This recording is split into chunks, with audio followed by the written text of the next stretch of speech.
Hi, everyone. Thanks for joining us today. My name is Yi Cao. I'm an independent curator and the curatorial director for Arts of Asia at the Art Institute of Chicago. Thanks to the International Chinese Fine Arts Council's online platform, I'll have the opportunity today to take everyone in the audience to a virtual studio visit with Susu, who you see on the screen with me. Susu is an artist, painter, and costume designer based in Pittsburgh, PA. She came to the US in 2011 and pursued a master's degree and a professional career in theater design until the end of 2015 and has become a full-time artist since then. And she was recently nominated as one of the 10 finalists of the Bennett Prize, a national award for women painters. And she just opened a new show in Brooklyn. How are you, Susu? Hey, I'm doing well. Thank you for joining us, everybody. I'm very excited to be here. And Sally, just for your information, I'm not in my Pittsburgh studio location, so I'm actually in New York City right now, which is the Manhattan skyline behind me. Mm-hmm. Because I have a couple of slides of pictures of your studio in Pittsburgh. That's why I thought, oh, I could tell you're in a different space. Right. Ask what you're up to and why you're here, what brought you there in Manhattan?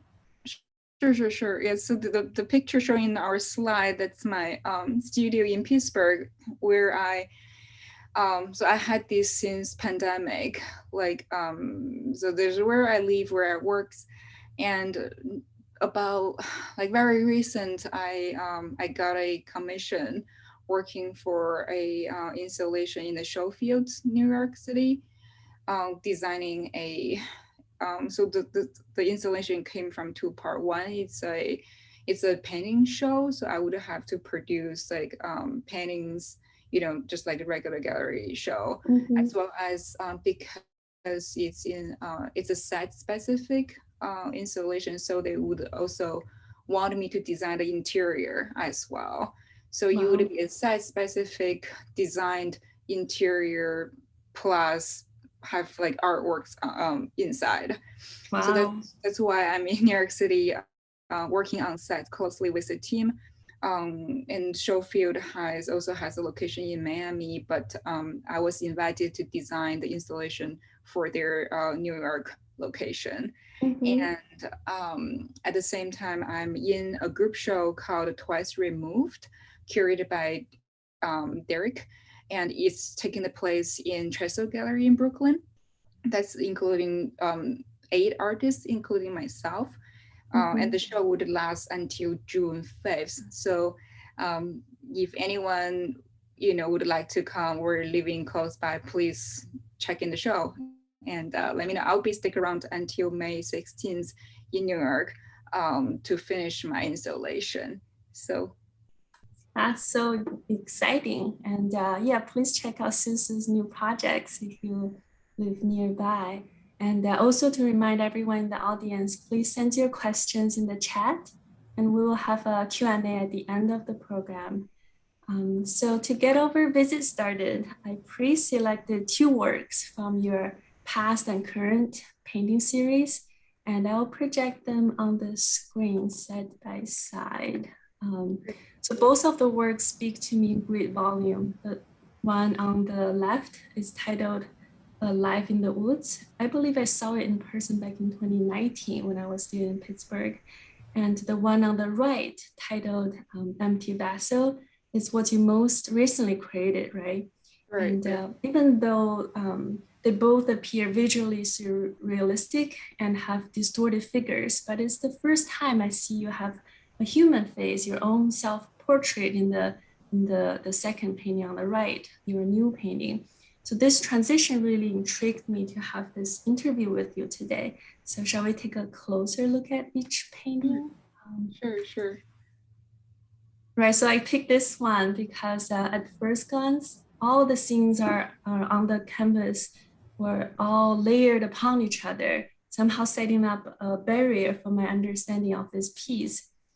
But the more I looked at it, the layers, the scenes became more obvious to me. And eventually I realized all the elements were something I was actually already familiar with, like the Disney cartoon character, the Bambi deers, the lush green grass and the fallen leaves in the background. So can you tell us more about this work and Yeah, yeah, I'd art, love to. the making process? Sure, sure, of course.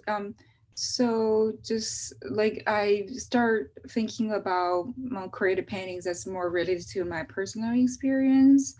And Bambi was one of the iconic cartoon characters that I grew up with.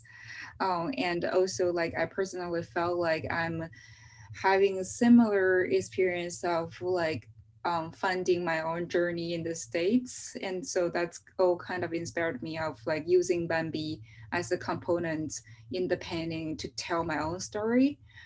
So in the background of the painting, it's like have this like natural landscape scene, and that's been taken. The photograph was taken by myself in my neighborhood near my studio, and I have like Bambi as these like kind of group characters like swinging across over the landscape. And like to me, like I see Bambi. It's quite interesting. Like yeah, I think like maybe you or some other people would also feel related to this, and I think Mhm. it's worth to share on the table. So I didn't know Bambi was a. I know he was a cartoon character, but I didn't know there's a Right. movie of Bambi called, Bambi and Life, A Life in the Woods, and until much later when I became adult. So I how Bambi was introduced to me originally was as a print on Mhm. T-shirt, on backpack, on coffee mug, etc. So and it's such a cute character that I just always kind of like wants to get the products. I would talk to my mom, be like, "Hey, mom, I want the deer one." I didn't even know the name of the Bambi. I would just say, "Hey, I want the Mhm. deer T-shirt, etc." And later on, when I came to the States, I was very fortunate to have the chance to visit the studio, like backstage Wow. studio for Disney, through work, through my theater relationship. And the first time I saw Bambi as a sketch, as how the Mhm. creator designed originally, the Bambi figure is quite different to me. It's quite different than how I see it on T-shirts when I was a Right. kid. So that's sort of like the how one popular um, character was made for movie production, and being admired and appreciated by someone like me overseas as a child, from completely different culture and country background, and how like these original Bambi character like had rebirths many times, like from like products and product from like mass produced factory. And that's whole this is the whole journey of these like image, like Bambi as an image, Bambi as a product.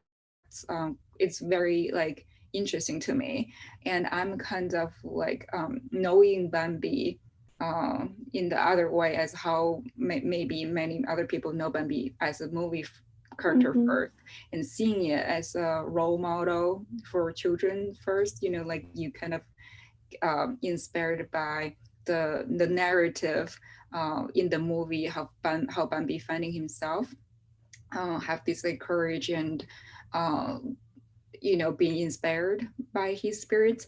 And then you later on maybe see it in the store, and like the products Disney would sell in their retail store. But to me, I'm Mhm. kind of the opposite way of knowing Bambi as a product of products first, and then track back to the original image. So like back to the painting, that's Mhm. kind of why the Bambis in the painting are distorted, because I see. to me, I've not only seen Bambi as a character or seeing Bambi as a print. To me, Bambi has like like such a strong pop image that has more than Mm-hmm. that. Like it Right. could exist in many people's mind in various forms. Um, Yeah, I think that's how I remember Bambi when I was a child growing up in Beijing as well, since we really shared a very similar path. And I could totally relate to your experience of the narration in US consumer and popular culture that somehow had unconsciously but emotionally registered with us from our childhood memories in Beijing. Like we created this kind of our own interpretations and narratives with little knowledge of the original meaning of the character, especially when there's so many things first introduced in China, the Hollywood movie, the Disney right, pop cultures, and yeah, right. moving this painting a little bit so our audience could see the details. And I noticed that this work was created in 2018, which was short after you decided to pivot your career from a professional theater designer to a full-time artist, which was big decision. So could you please tell us how this work was created concerning your personal experience at the time as a Yeah, Chinese living in the US during this big transition? yeah, sure. So I was a theater designer and maker for many years working on productions. And I mean, I love theater. I think it's very like inspiring business. But I think like I should take my chance to pursue like what I really deeply feel and love. So I decided to switch my career focus from theater to full-time painter. And but what I like, or what I learned or taking from my theater experience is like how I could, how could I tell a story or like involve narrative into my work. Mm-hmm, So that part, it's definitely benefits from my theater experience in terms of like I not only seen painting as a um, like as a personal like expression, but also painting mm-hmm, to me it's a platform for conversation, or it's helping me to connect to the world, to helping me like connect myself, build relationship to the others through it. So I want to have like I want my painting have the chance to or have the space to invite the audience in, or invite other viewers join me with my story. So that's all came from my theater background. And because in theater we always we were trained, and we're trained for how to visualize, or how to deliver your idea, your concept visually through mm-hmm, visual language. um, and lots of times I think that's a little different than, like, I felt very different when I just focus on my own studio practice. Sometimes it's you kind of like you have this strong will driven you, and you just want to make it for yourself. But again, like, to me, I hope my painting could open up to more people. uh, mm-hmm. And I noticed that there's some this type of a cracked screen kind of effect on the painting yeah, surface. yeah. Is that something that's also inspired by your theater design kind of background, or is there any thinking behind it? So one thing I think, like, uh, is for that question. One thing is, like, when we're telling a story in theater, it's all linear, Mm-hmm. right? It's like how you watch a movie, right? I mean, different than movie, more like a live performance. It's Right. one way, right? You can't really skip chapters. You're gonna go act Mm-hmm. one, act three, etc., etc. But I think, like, when you look at an art piece or painting, particularly, you choose your own way to dive in to the image. Like, there's no setup there for Mm-hmm. the viewer. You could look at the background first, you could look at the Bambi first, you could jump in Mm-hmm. between of the layers. And actually that, like, is the aspect that I appreciate, and I think that's really inspiring compared to my theater work. So ways back to your question, E, like where you see the square cut off and have like the negative space being viewed, as the Right. bird. That's actually the thought behind this. Is like, when you look at a painting, you're not looking at it in any like a preset linear way. You could choose your own angle, your own perspective, to join in the picture.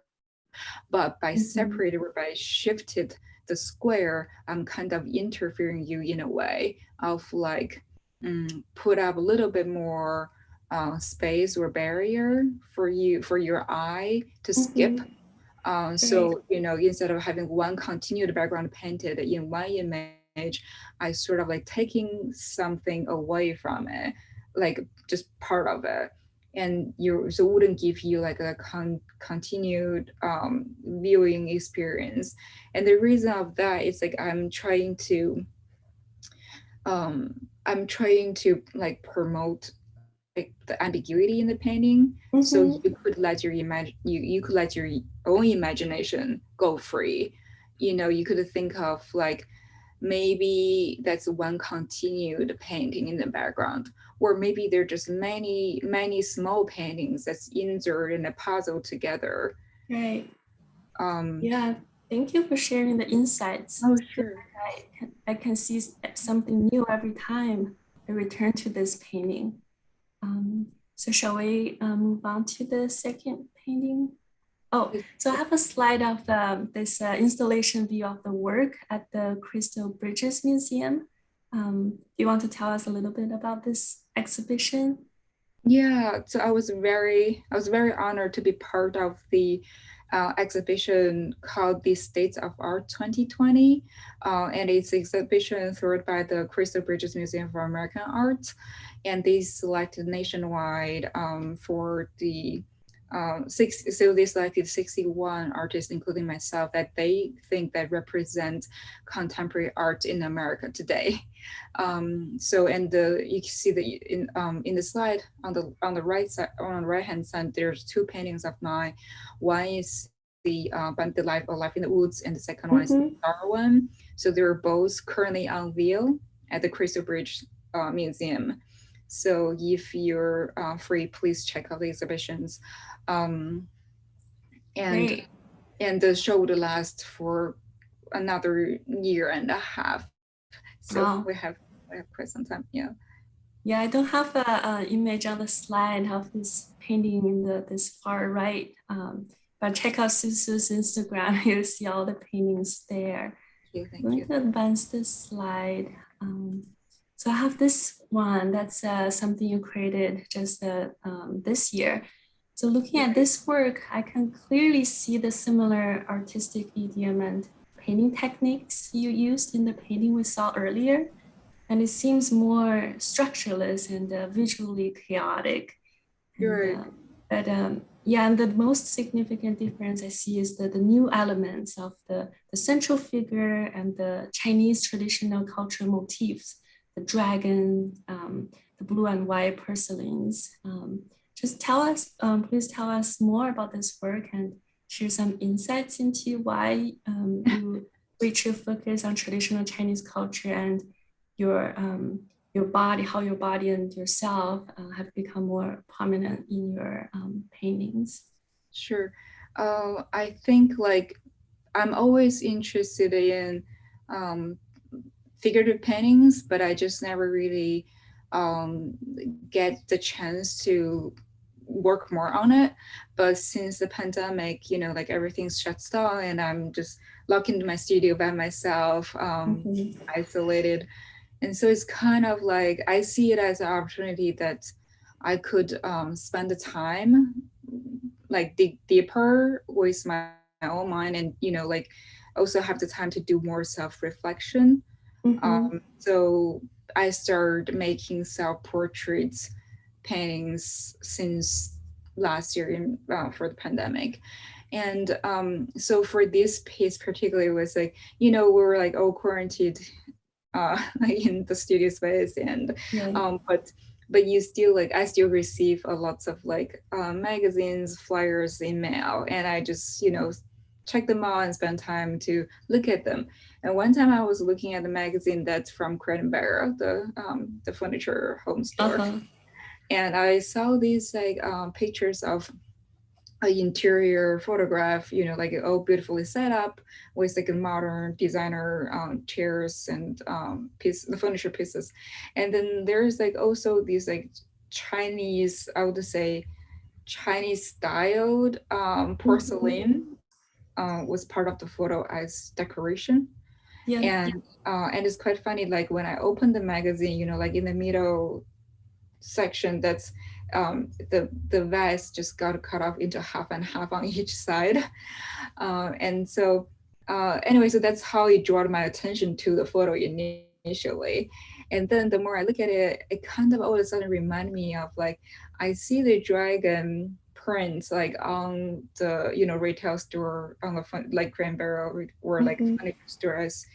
um, they're different than the dragon I usually seen when I was in China. So when I was in China, I see the dragon when I visit the museums, right? Like the Forbidden City or the China National Museums, or whenever I see dragon, the image, like it's such a like a classic traditional like symbolic image Right. that's so specific, and usually, you know, it doesn't really appear in the other form. And but when I see the dragon had the cranberry like Mhm. porcelain jersey, they look kind of cute in a way that look a little different. And that just all of a sudden hit me, felt like, oh, that's how I see Bambi in a way. You know, I didn't see Bambi from the movie. I didn't see the original sketch of Bambi that has Mhm. like, you know, the details of from the real deer. I see Bambi as a little cute like print that's much more simplified, and has much more stronger like color contrast, right, as a print that appear on t-shirts. So very similar of like how I see the dragon from a traditional symbol like represent Manchu Jurchen, uh, Mhm. Qing dynasty culture, and to these like little cute dragon that got print on cushion. Right. So that's like intrigued me to do the painting like that, to reflect that part of experience that I had or thought I had.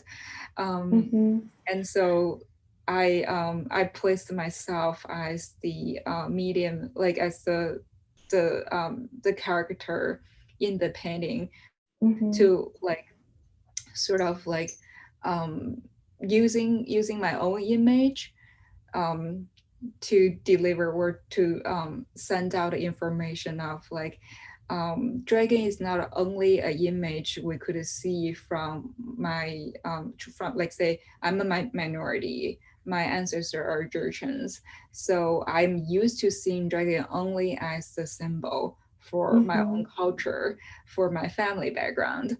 But now because I got a chance to came to another country, you know, like the country that's actually also appreciate the dragon as an image itself and use dragon on many products as a print, or as a decoration image. And I felt like that's give more possibility for the image to become something else or being appreciated as something else. Um, Mhm. and all of that is actually because I think dragon, or say like a, such a strong iconic traditional image, um, could have more personal relationship with individuals. Mhm. So it's not just a upper class royal symbol anymore to show your power, to show your the authority, like back to the days when the Qing dynasty was in power. Like in now, in our current environment, in our current climate, like dragon could become something that's more personal. Like Mhm. even when you like when you use text message with your phone or on Instagram, like you can see dragon as an emoji. Right. So it became like something that, you know, like dragon, the image itself exists, or say get reborn in many ways that allow you to project your own story or your own feeling to it. So Mhm. when you when I text my friend with a dragon emoji, I could talk about anything, right? Doesn't mean the same as just referring my own family background anymore. It could have means um, yeah, it could have been so much more.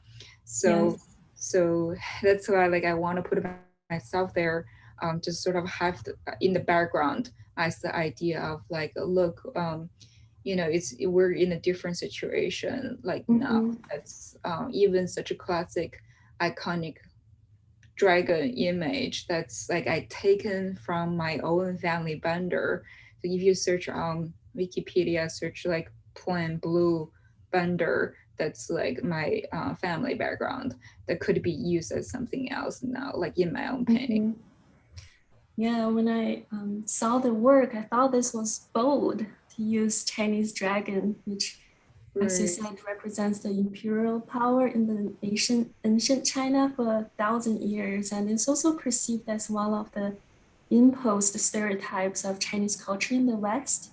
right, And right, it's also right. very familiar to Western in many ways through mass media, films, products, martial arts, Chinese restaurants in Chinatown, or like Chinese Right. traditional holiday celebrations. And I think more importantly, it might have a negative connotation from the Western's perspective when thinking of how it could represent the rapid development, the economic rise of today's China. But anyway, so it's a loaded icon that you're grappling with. Right. And And it's very bold to open up yourself to different pre-existing perspectives around that. yeah, Um, and Sally, I'm really glad you said all that. Like, I really appreciate that point because I was very hesitant to mhm, one use my self image, two is like involved with the dragon because like you said, it's such a strong image. It's very easily to lead people to think about that's, you know, means Chinese culture, means mhm, like traditional Chinese art means something that we used to see all the time, right, in the little narrow box. Um, but and also like to me, I usually don't see dragon with a female figure together in right. one image, like in Chinese traditional painting or like on porcelains, you rarely find like this combination appear together. But but that's actually kind of encouraged me to do a painting like this because Mhm, I think like now we're living in the time period, we're in the environment that's allowed me as a female, as an Asian female, as an Asian like a artist Asian female, that to imagine there's a possibility um, for for me or for any female to do the things you want and become the person you wanted. So even with such like a strong classic image, I wanted to I want to put the dragon right against a female figure, and I want to bring up the conversation to the viewers and let's talk about are we how much more room do we have, or how much do we actually already achieved now to allow like a female um, you know to deserve the equality or to have the freedom to express herself. mhm. Yeah, I know it's really hard to see the image well on the screen. It's so different this viewing experience on Zoom versus in person. Trying to play this trick to move the image around so people can see better. I know this painting is one of the series, and there are Right. two more paintings. So I'm Yeah. going to show the next one. And in this one, I noticed and also the previous one, the hand gestures are Right. the first one is more like grabbing something. And this one is also, I don't know, are there any significance that we need to know about how you place the hands and what the hands Yeah. are trying to do? Yeah, so that's very like I'm really glad you had that observation because that's part of my So it's always, my painting is always like one painting leads to the other and leads to the other ones. Mm. So they're kind of like having, involve one after the other. And so this is the second one in the same empty vessel series. And so I started thinking, so the first one, it's kind of just me dive into the idea and see what I can do with it. And this one is more, I start thinking to push of like, can I make the painting to like, or let the figure in the painting to express more emotion, or like in terms of like the dragon not just following around her anymore, and she Mhm. could sort of like interpreted it with the dragon, even though like say, like the dragon is such an interesting image, right? It's not from a real animal. It's totally a like a symbol that's human designed and made and exists in our head, like conceptually. It's like kind of just a perception. And so it's always this appear as this like image, but very abstract, versus when we think about something like, a horse image, but there's a real horse exists. Dragon just only exists conceptually as the image. But I want to hide, but it was such a strong image, and I wish I could have more personal emotion or in interaction with it. So I put the hands that make it look like the figure is playing with it, Mhm. or like manipulate the dragon in a way. And that's also kind of like reflect my own experience of, I'm a Chinese person, I'm an immigrant, like living in the States, with the climate of the tension between China and the Mhm. US, since, or even before pandemic, and it get escalated through the pandemic, make me feel like, against something that's so powerful, so big, like surrounded you or came above you. That's like, I wish I have the power, or I wish I have somewhat power to be part of it, or like Mhm. fight against it, or find my own room around it. So dragon actually in the painting kind of um, matching with my impression of, like my experience with the tension politically Right. between the two countries.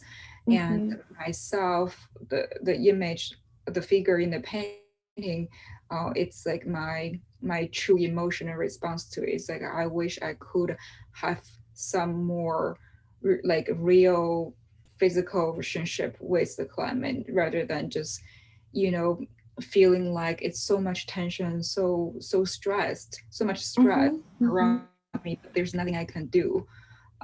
There's nothing, as an individual person, I wish I could do more. I wish I could Mhm. contribute my voice. Right.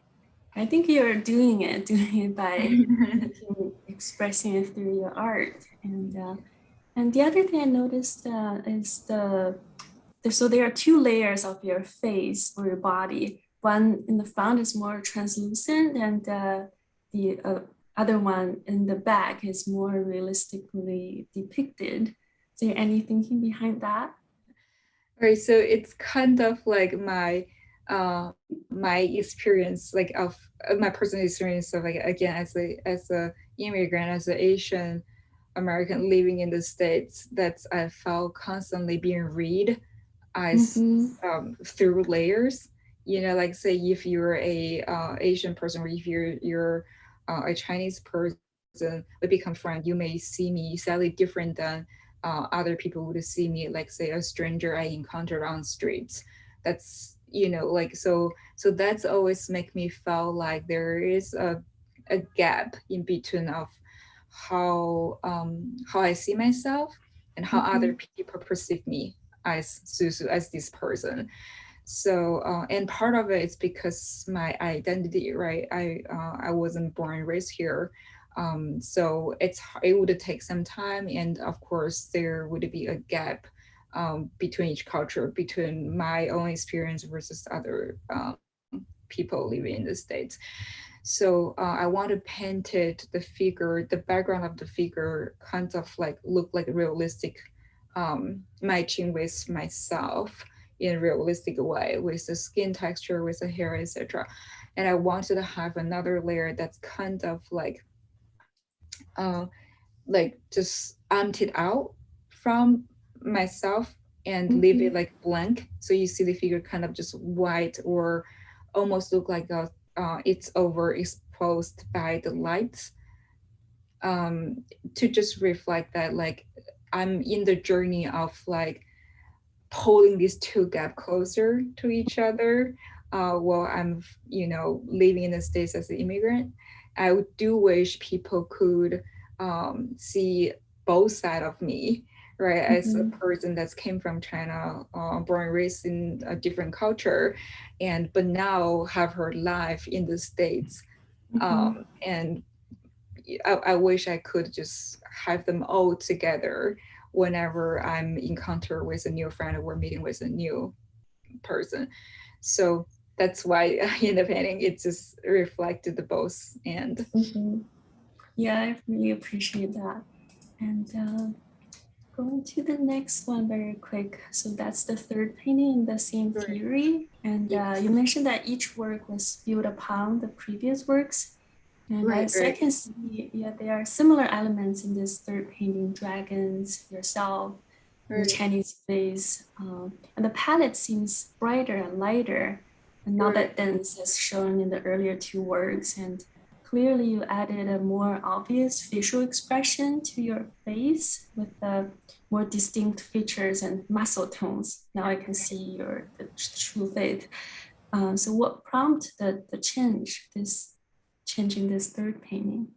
Yeah, so it's right. So it's like my painting are just one after other, and this one Yeah. actually is the most recent one, and I created.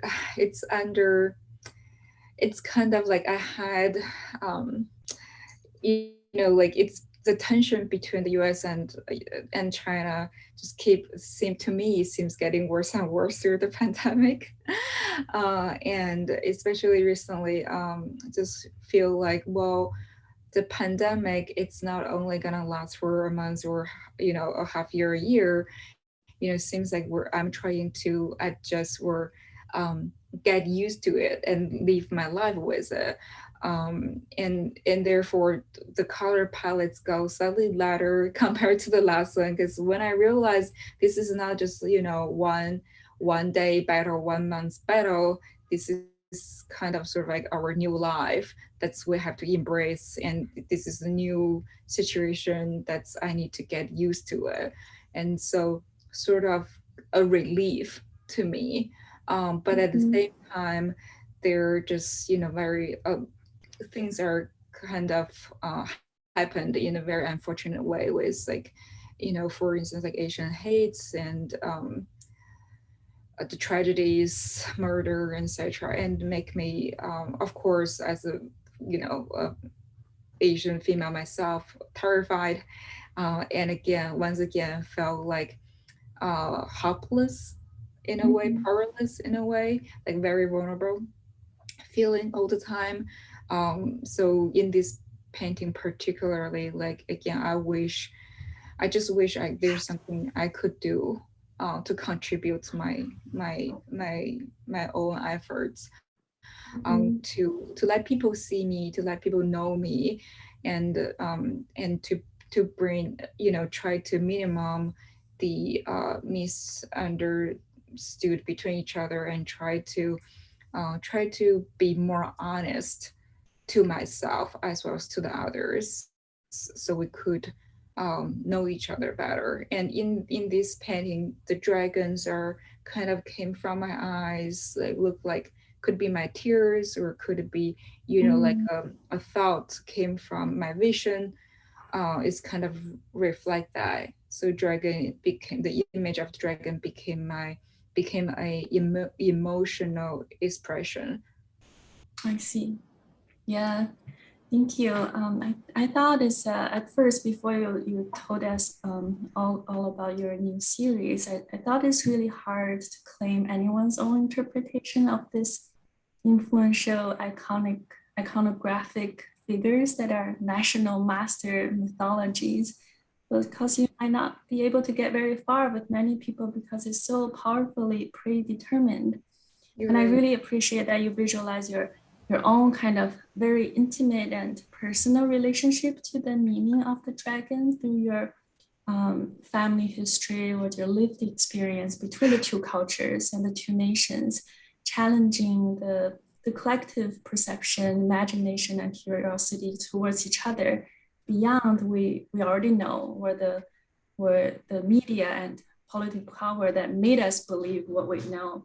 So yeah, I just generally appreciate what art that art has the power for us to do that. So well, I will have those images on the screen. So I know those are your extrusion works because you're not only a painter that uses a traditional oil on canvas, that kind of painting, but you also experiment with different materials and Right. different forms. So, and I know those extrusion works that are so unique, innovative, and labor intensive. And can you tell us a little Yeah. bit about what the works are and what inspired you to create those works and how you make them? Sure. So around like 2017, I started. So that's the time when I started experimenting with this method. And originally, it's like so. If we compare my regular work, like oil on canvas, right? I'm Mm-hmm. always trying to building different layers. The background could be painted realistically with the lights and the texture and the detail, and the foreground could have another layer. Like for instance, if we think about the piece Alive in the Woods, right, the Bambi Right. sort of became this like flat, repeated pattern crossover on top of the realistic painted background. And then on top of that would be another layers of the shifted grade or the distortion. So like the reason of like adding so many different layers on top of each other, it's like I'm trying to weave in more information and provide Mm-hmm. more room for the viewer to look at it, right? It's different. It's different experience when you look at a classic painted painting surface versus if you look at something so flat, so graphic, and then you look at something that distorted and the information got lost a little bit. Mm-hmm. There's a more barrier that I design and then set in the painting myself to promote ambiguity. Like all that, I'm just trying to stretch the painting as an image, make it have like a little bit more room for the viewer to jump in. Right. So and then I'm thinking, well, what I could do to stretch it even a little further instead of keep building layers on top of each other Mm-hmm. flatly. Can I try to build a dimension on top? So initially, I like piled up like a layer of paint on my painting on canvas to sort of like try it and build up the depth. But the result wasn't very satisfying to myself. I was like, one, the thickness of the paint weighed themselves down, so they collapsed and they sink to the surface back down, became flat. And two is that this build-up layer constantly fighting with the painted background on the canvas. So because the problem like that make me think, well, what if I can do the painting without the canvas? Mm-hmm. What do you, can I find something that would allow me to make a painting without seeing anything except the paint? And so I'm still looking for the right material Yeah. for that purpose. And then while my theater experience back to days kind of just popped in my head.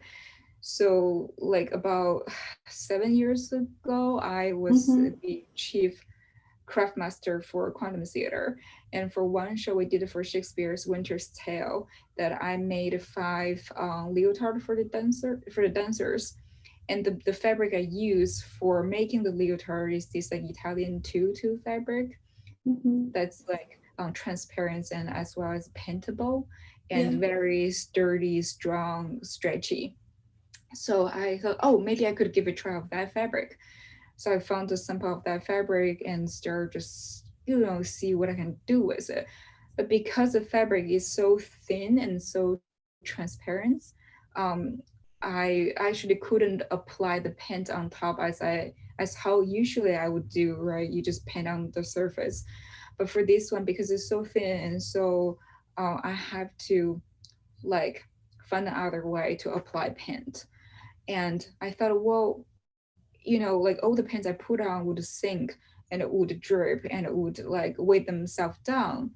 But turn what if I turn the fabric upside down and paint from the back? Mm. So instead Okay. of like fighting with the gravity, I'm using the gravity to form, to shape the paint, to shape the painting. So in the picture, in our slide, if you can see, Mm-hmm. the top row, the image on the top row are the image that's like, so like that's the drafting for the first one on the left. It's the drafting I made on paper, and I would tape them on the surface of the fabric for myself Mm-hmm. to confirm the composition. And in the second one, in the middle picture on the top row, that's where I already flipped the Mm-hmm. the frame, the fabric. So you see the pattern sort of like is reversed, right? Yeah. Because Yeah. I'm going to apply the paint from the back. So on the third picture on the right, top row right, that's how I use, like, I have sword horses in my studio, and I just pop the frame on top, and I use like a medical syringe to inject the paint from Ah. the back and let the paint drip, let the gravity pull the paint down Mm-hmm. to the other side, and I would let it sit like that until the whole painting dried. Yeah, so you can see the other picture, like I'm using the syringe to insert Right. Uh-huh. the paint through the fabric. And of course it's labor intense. It's almost feel like you're you're doing this like bit by bit, Yeah. pixel by pixels in a way. um, and then once it's dried, I flip over, and that's the paint. That's how it made this like loopy texture look like a mini sculptures on the other side. That's all because Right. the Yeah. gravity drag the weight of the paint. Mm-hmm. Wow. Just from your describing the process, and somehow I can see the image in my head of you working on those extrusion works in the studio and how patient and active this practice requires you to be. And I have another picture that could Right, this would be, audiences see yeah. better. Right. This would give us a better idea of like, so on the right hand, that's a detailed shot of part of the painting from our left. So you can see like how, I mean, because I can't use a brush to apply the pins, I use the syringe. So all the color are pre-mixed. That's just add more like planning, add more controlling at the front. But when I'm actually making the painting, I have a piece of mirror I put on the floor that I look at the mirror to get the image reversed back in my head, um, and then just insert the paint um, through the fabric. It's a quite interesting process, and I'm still pushing. I still see there's more possibility or potential with this method, and I'm still experimenting with it. But so far, like what I'm really happy with this, it's like what do you see in this painting? They're only oil paint. There's no other medium um, joined with the paint. So Mm-hmm. I like the purity of like using the medium itself. And also like I like how these like texture the on the right side of the picture, like all these texture from the pens actually not 100% controlled by my hand. They're Mm-hmm. kind of like the medium, do its own thing with the gravity. So all Wow. that's kind of like make me feel like you give more freedom to the medium to let Mm-hmm. it become something else that's not 100% designed by me or 100% controlled by myself. Yeah. And yeah, it seems like a textile to me. If I didn't Right. know that's just the oil paint, I would guess that's something that's like a kind of weaving kind of technique. And Yeah, it they're really like look like challenge. Yeah, the beads or the loop, but also to me they're the little organic forms because they're now perfect in a way. right. They're sort of like a little like sea creature, cor- like corals form. That's because the pins, you know, it's like on the other side when they're dripped by the when they dragged by the gravity, when they're dripping through the fabric, they sort of get produced one more time through that process. And I quite like that. I like how they look organic. I like they don't look like a hand really like a perfectly handmade or perfectly made by the factory. I appreciate the organic look of that. Yeah, yeah, I like that too. I really like your experimentation with this kind of this the construction of perceptional, temporal, and spatial logic. I think it's a very interesting piece for anyone to look at. And I have another one that's a different work, but you can also see the fabric, the paint on the fabric, and there's a Right. small distance between the this fabric and the background, that piece of Right. newspaper. Yeah, so it's the backdrop. It's a piece of vintage newspaper designed by me. So Oh, it's it's not a real. it's Mm-hmm. not real. It's basically the backdrop that's designed and made by me. I did a bunch of research about like how so the at the front this painting it's the Coke bottle. Mm-hmm. It's from these like classic green glass Coke bottle. That's how I remembered when I was a kid. When I think about Coca-Cola, my initial thought would be this like classic glass Coke Mm-hmm. bottle. That's actually was really well designed in my opinion, because I remember like I was reading like article about the design, like so Coca-Cola when they asked the designer to design a bottle, they were thinking, oh, we want something that people could recognize just even in the dark. So if you have a row of soda bottles and we want our Coke bottle could be even just recognized by the silhouette, by the contour of the bottle itself, without you seeing the logo, without you seeing what's inside of the bottle. So I thought, oh, that's such a cool idea of design, and I think they achieved it successfully. Of like when I think about Coke, like the shape of the Coke bottle would pop in my head as well.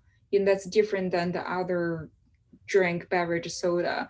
So, and the image of the Coca-Cola bottle to me, not only that's just to me not only like say, oh, that's just a drink, but more like the Mm-hmm. whole culture of how Coca-Cola was popular, and how Yeah. I would even feel excited when I was a kid to get a bottle of Coke. It's something different, something that's like new, something that's just for you to have a good time to enjoy.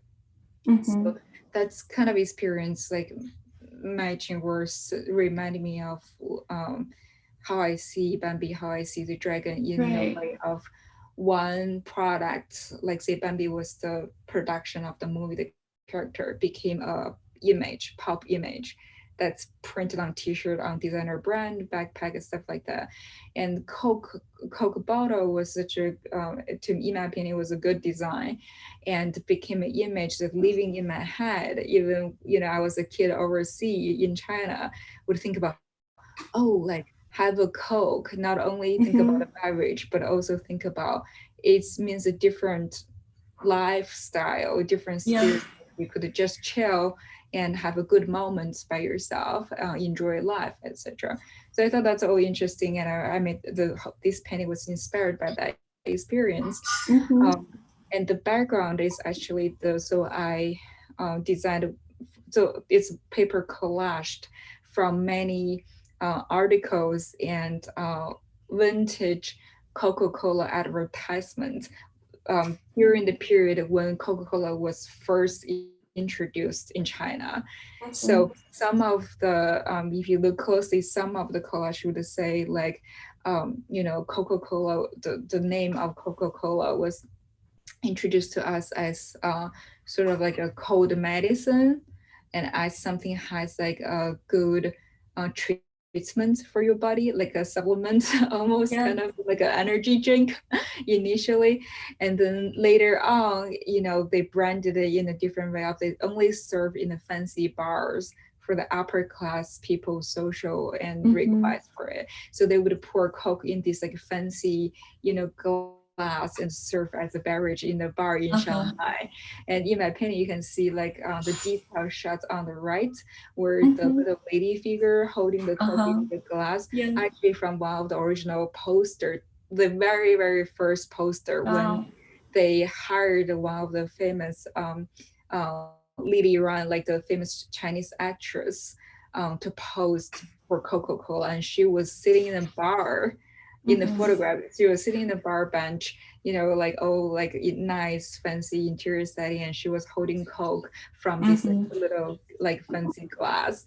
So that's the whole thing, like just make me feel like it's quite a journey. From there to now, you can get a Coke from a vending machine. Right. Wow. Yeah, that's fascinating, and I see the connection between, just as you said, in your extrusion works, those images of Coke bottles, and the previous works, the Bambis and dragon on your paintings. I feel like you resurfaced those iconographical images to demonstrate how your own understanding, influenced by the cross-cultural exchanges, either through media or market, has visually shaped the original imagery. So great. Yeah, let's take some questions. I'll check my chat box and see if there's any questions.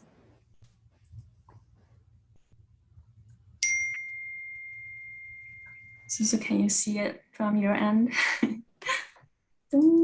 Let me see.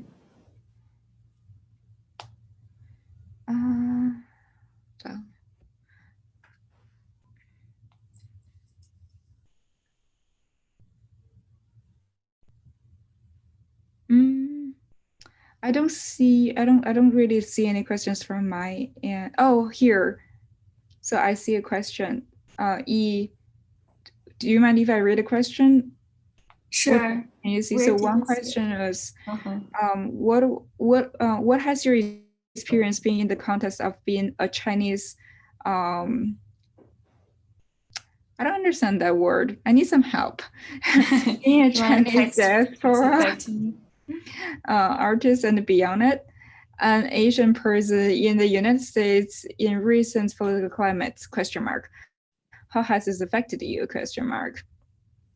Okay, so that's the first question. Hold on. Let me think about it. Okay. Yeah, I don't see any questions, but if anybody wants to unmute themselves. Okay. I think like through our conversation, we sort of like touched a little bit about this first question.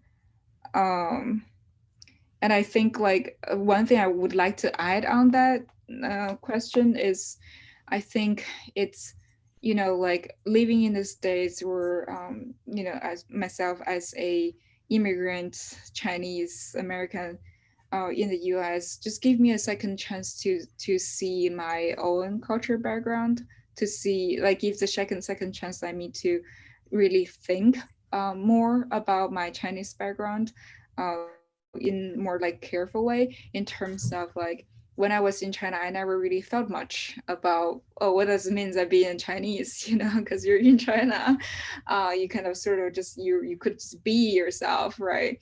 But now, since I'm living in the States, there's these like layers of judgment came from the other people, that could be good or bad, but they're surrounding me. Like I have to think more about like what this means to be a Chinese, or say in my own words, I would say I have to be more honest to myself, like what kind of person I want to be, or like what kind of artist I want to be.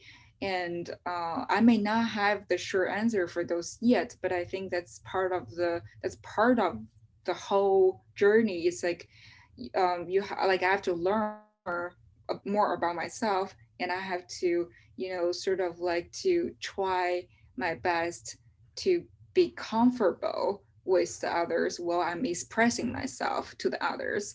And it would take some time, I think. But I think the key is like, get to know myself as much as I could, uh, as well as like try to um, be open to the others, let other people get to know me as much as I could. That's a goal for myself. That's my I hope eventually I could feel more comfortable. I could let others feel more comfortable around me, or I hope that eventually I could reach to a level that's, you know, um, like we could get closer to each other in a more warm and friendly way. We'll get there. We'll get there. Thank you. I got another question here. Someone in the audience asked what advice you could give to a young aspiring international artist for making it in the US. Advice. I don't know. Like I only can share my thoughts and my experience, and I'm happy to do so. And I think I'm trying to think. Okay, can I say that if I could give an advice to myself, to the younger version of me, maybe 5 years ago or 10 years ago, I would say that um, I would say take your time and do the solid work. Mhm. Because don't let other voices really interfering with your thoughts, but do listen to the others. So it sounds very contradict to each other, like in this scenario, but I think what I mean is like be honest to yourself and trying to ask questions to yourself, like why I like this, why I don't like this, right? Even for the smallest things, like it was a practice I used to do. Like I would ask myself why I feel like I hate this, why I felt like I love it. I need to answer to myself. It's a part of the practice getting to know myself better. So that's one hand, and the other hand is like try to um, try to express yourself to the others by listen to their opinion. You don't have to agree, but listen to how other people react to you or tell Right. you. I think it's also important, so we could get to know each other more. um, but I always feel like the artist, like real job to me as an artist, like is you need to work on your work. Mhm, It mhm. doesn't a lot of time to me it's like it doesn't really matter of how awesome idea you have, or like how like conceptually how interesting it more about like practically how much you could put down to the work. Mhm. And I think that's very important, and that's also why I quit my theater job, because you can't like I can't really committed fully separate into two practice. So have to focus on the work, and every other thing would come along with it, like I believe so. Right. Yeah, thank you for that advice. There's a question. Someone asked, what's next? What are your short or long-term goals? So short term. So I have to finish my installation, my commission, my shows, and get back to my studio. Finish two more painting that's I plan to finish last month before I jumped to my commission, and the Bennett Prize opened on May 27th. So I will be at the show opening to meet with all the finalists, with the committees. That was very exciting. Like I think I'm really look forward to meet more artists, fellow artists, and as well as to talk to the professionals. Um, and I may have to go to Italy by the end Mm, of this year to finish my residency, which I got last year, but is postponed because pandemic. right. So That's exciting. exciting. Yeah, so that's pretty much for the plan for the rest of the, oh, and State of Art America 2020, the show would travel in the Mm-hmm. fall. So the news we will announce later on the year, but it's, I think now things are start rolling again, slowly. And to me, there's many things left out from last year, affected by the pandemic. Now I'm trying to catch things up Mm-hmm. this year. Um, so Great. I also have a couple more questions I saw from my Oh end. yeah. Mm-hmm. Um, so okay. Oh, what is your work day like, or your flow Uh-huh. of painting? Um, so I treated my studio work as a job. So like I got up, regular coffee, email. I try to keep that time short as possible, and then jump to the work as much as I could, like 8-10 hours, depends on the load of the work. And I would go back to my email Mm-hmm. and check lots of to tie things up, and then do a quick like short self-critique with the painting, Mm-hmm. and also sort of like make a plan for the next day. I think like for studio artists, a lot of time it's like there's so many planning need to happen throughout the project, like from the beginning to the end, in terms of like could be even divided by day or by hours, but they're just not the regular planning of how you plan a trip or how you plan some. It's more like you sort of have a plan, but also you sort of have to give flexibility to allow it change or be altered along the way. For instance, when I'm working on the large painting like that, I would like, you know finish my drafting, put my drafting in the real scale on canvas, and then start painting it, and then take a Mm-hmm. picture of my work in progress Yeah. back to the computer compared to my initial drafting, and Oh see wow. if there's anything that's like, because sometimes I think my initial drafting kept the most of my initial thought or feelings Mm-hmm. about the idea. But sometimes it's like, these ideas or these feelings could get lost or changed throughout the process. Like say a painting, like, are gonna take me a months long to work with. um, Things could, like could get lost in between. So um, so the reason of like comparing my work progress with my initial sketch or with my initial drafting is so Mm-hmm. I could get in track with myself of like why I want to do the painting initially and what Right. happened in the middle, why I think this is better than my initial thought. It's like, oh, self-critic going on every day. And then Mm-hmm. after that, sometimes I even print out my work in progress um, picture, and then just cut paper stencils and put on the paintings and take a closer look of it, and and think more of whether this is something that I want to continue proceeding, or I should change the plan. And of course, like, oh, that could be like happened throughout the day or throughout the week, until the point that I feel like this is for this piece, there's not much I could push anymore, and I would call I finish it and move on the next one. With the problem or issue that I didn't solve in this one, I would try to Mm-hmm. bring with me to solve or try to solve or find the answers in the next one. So that's how it's like one painting lead to another one.